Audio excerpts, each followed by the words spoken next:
Agris bija tik priecīgs, ka viņam uzradusies mīļākā, ka nenoturējās un izstāstīja to sievai.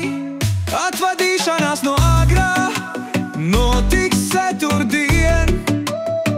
Agris bija tik priecīgs, ka viņam uzradusies mīļākā,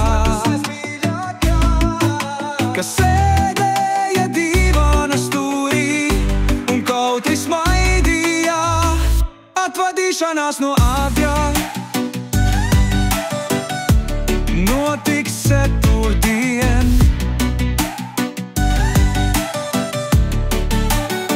Agris bija tik priecīgs, ka viņam uzradusies mīļākā, ka sēdēja divāna stūrī, kautri smaidīja. Atvadīšanās no agrā notiks ceturtdien. Agris bija tik priecīgs, ka viņam uzradusies mīļākā, ka